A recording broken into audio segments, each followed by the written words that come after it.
Boom, guys, thank you for tuning in to, what do we call this show again? Nick and Mal breaks down the 48 laws of power. This is a show where Nick and Mal from the Nick and Mal show breaks down the 48 laws of power. And the bar I gave y'all last week was 2020 took a lot of power from us. Now we're snatching it back in 2021, like those MAGA supporters that rushed the Capitol building. By the way, which we do not support, but it is what happened. Tune into the Nick and Mal show if you want to hear us talk about that. Yes, sir. But we are covering chapter number 4, which is, and this is going to be permanently. I say the chapter, you say the name of the chapter.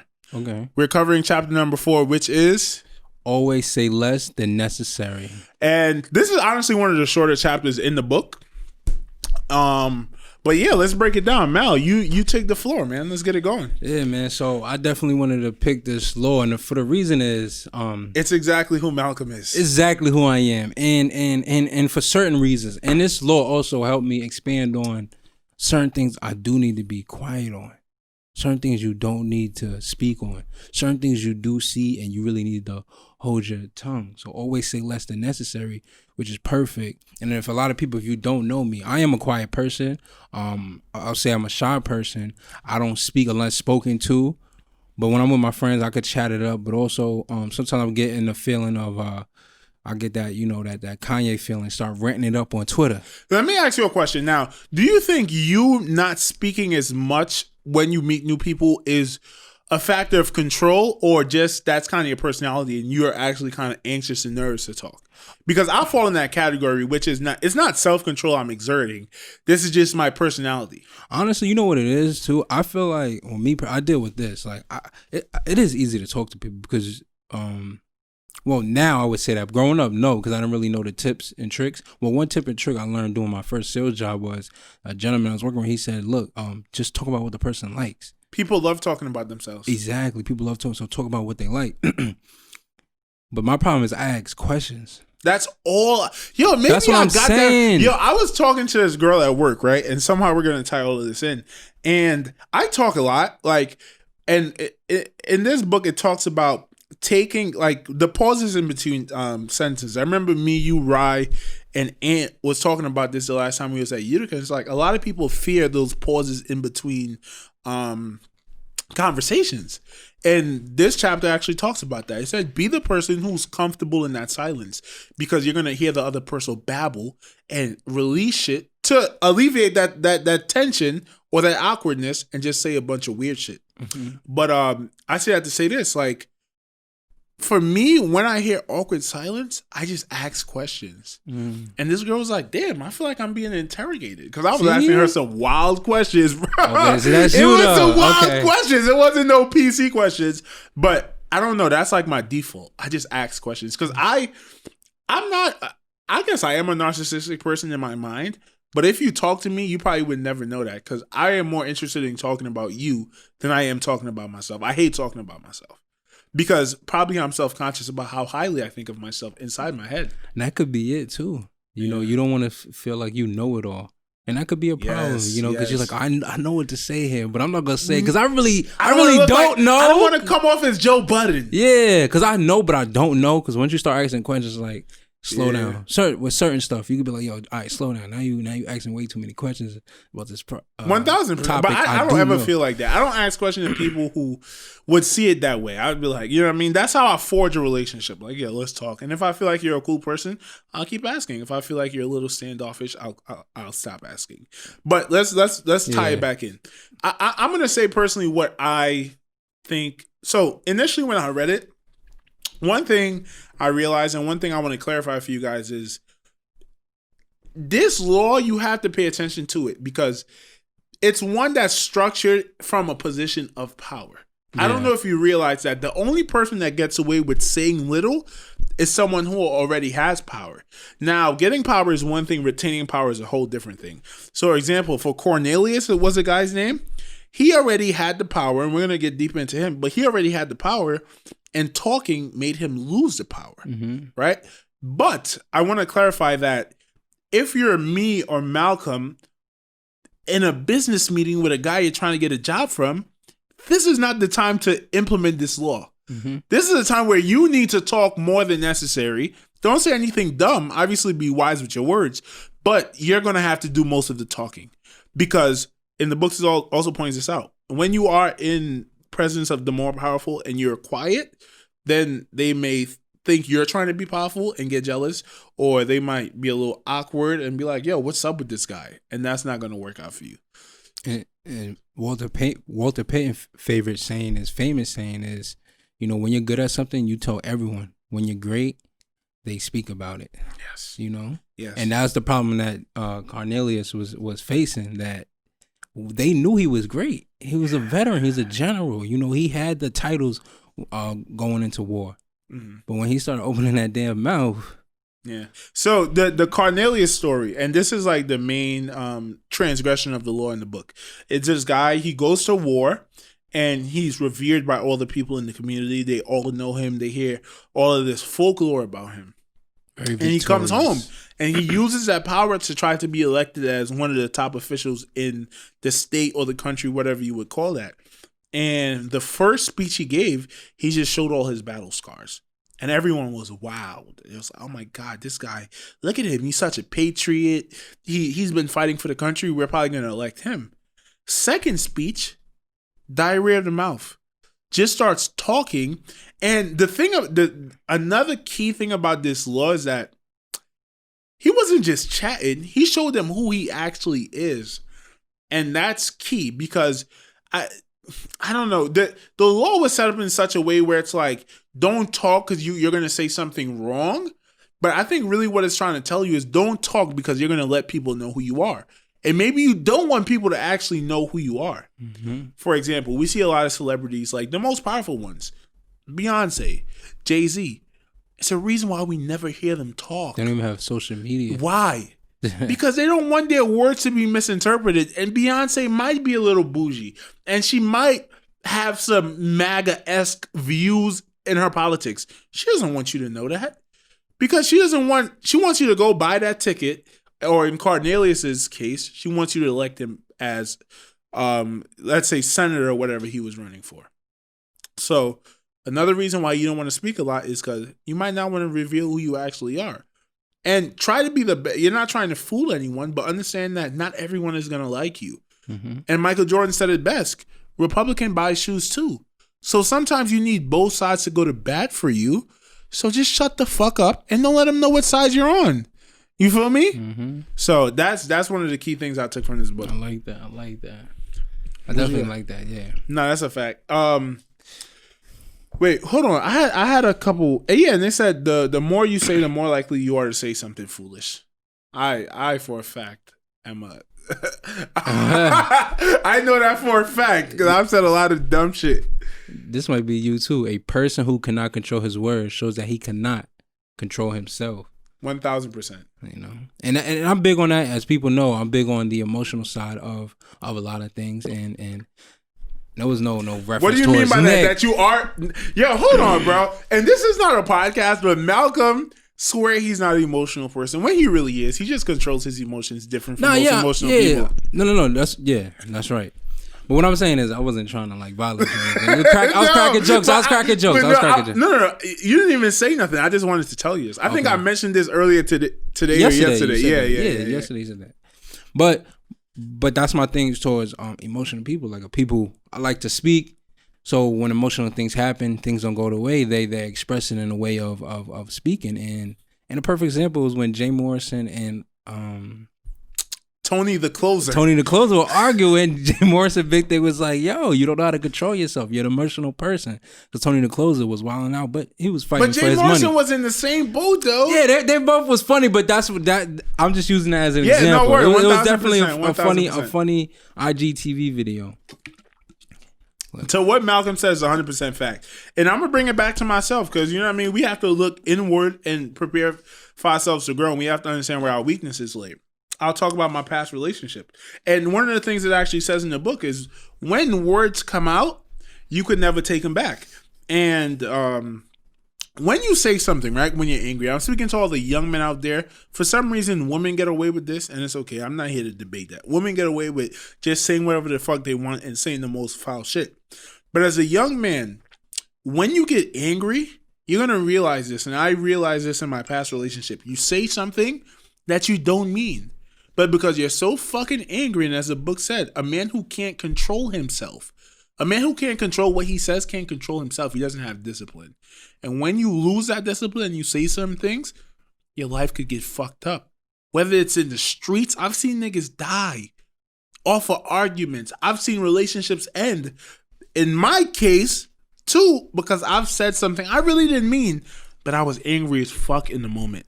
And that's another one of the reasons why say less. Like, it's a discipline thing. It's not just, I promise you, with the way the human mind works and the way human emotions work, you cannot just sit there and think, oh, I'm just not going to say it. I'm mad, but I'm not going to say it. You got to learn the discipline on how to, I'm not even going to say hide that anger deep down, because that could be dangerous too.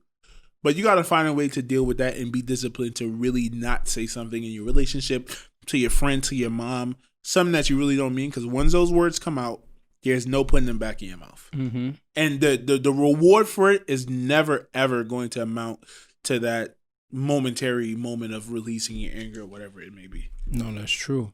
And one thing that really caught my eye and that connected with me personally in Law 4 was when these two men would talk to Louis 14 and tell him about, this needs to get done, this is what happened, what can we do? And Louis 14 will only answer, I shall see. And you know what the two men would see? What? They would just see progress. He wouldn't even, he'd just tell them, I shall see. But they'll see things happening.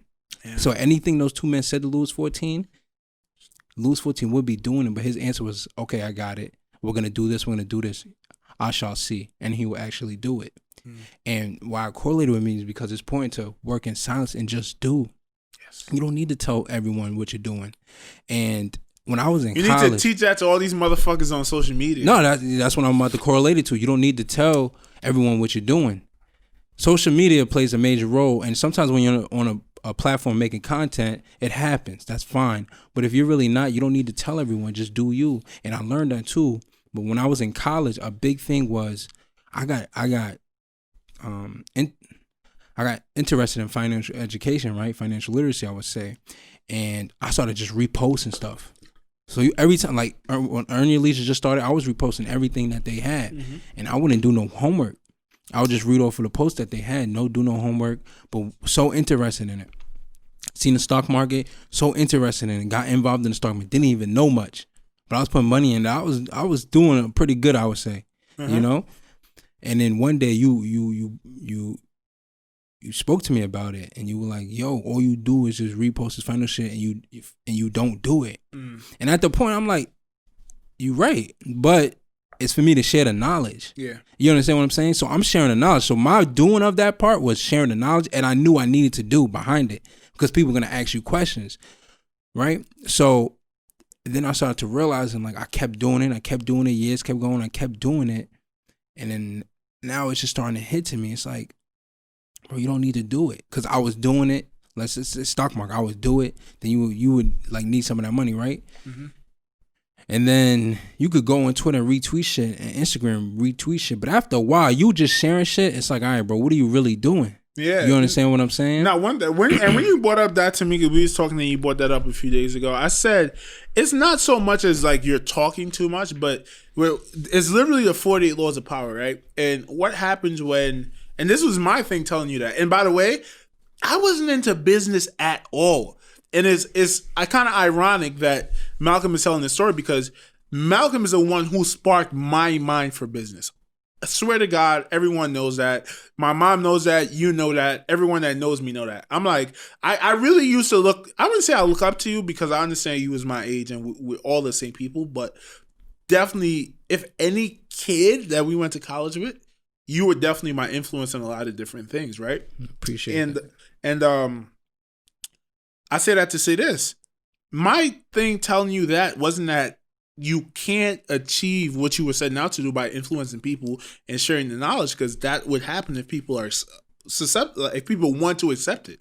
What happens is people start judging you, because bro, Instagram and social media is the land of hate, and then people start thinking, oh, this nigga think he's this nigga think he's that.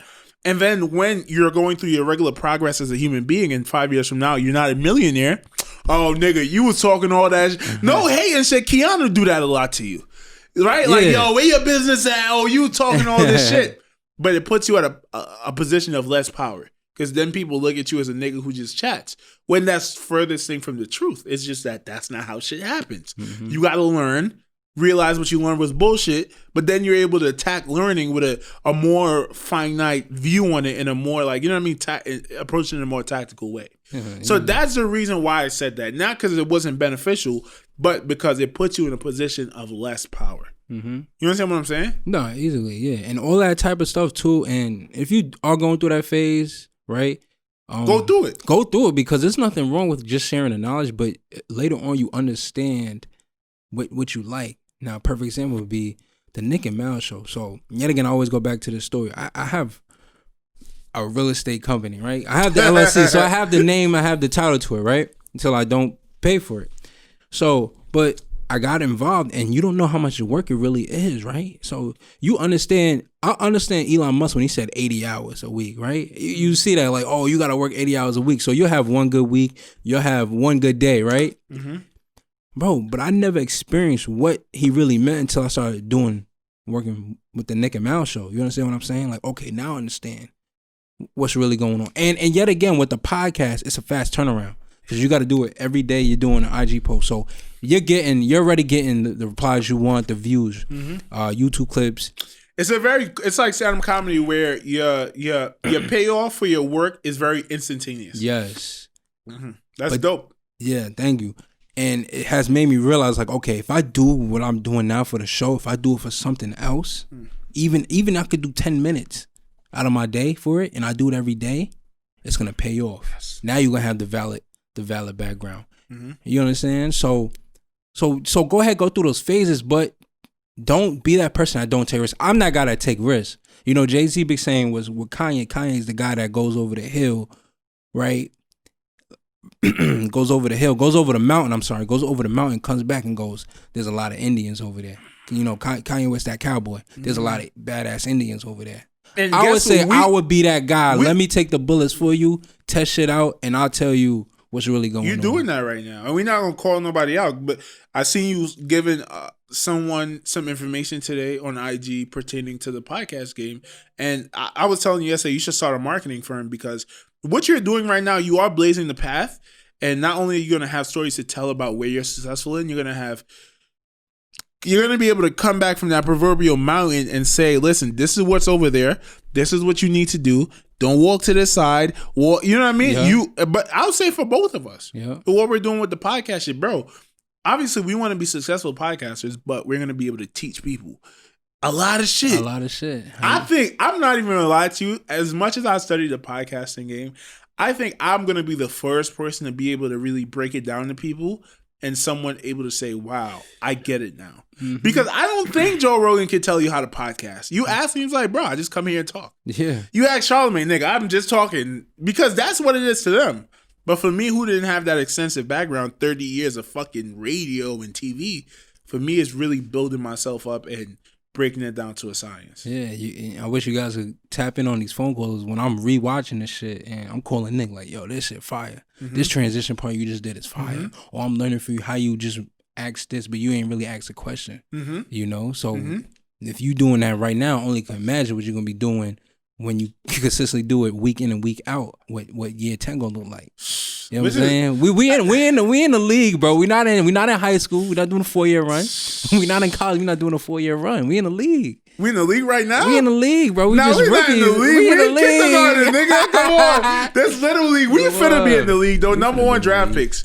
Or, you know what? 6th round draft pick. But I'm finna be Tom Brady out there. Exactly. Come on. Nigga. Come on. Bill Belichick. If I'm Tom Brady, well, hold on, and this is not even a podcast, but if I'm Tom Brady, Joe Rogan is Joe Montana. You see the Joes go perfectly, and Charlamagne could be what's his name, the dude that played for the Green Bay Packers, Aaron Rodgers. But nigga, I'm Brady. Nigga, come on. That's how I'm talking. We're gonna have to cut this out. I'm talking too spicy. But yo, just for us to wrap this up, I have one more thing to say. Yeah.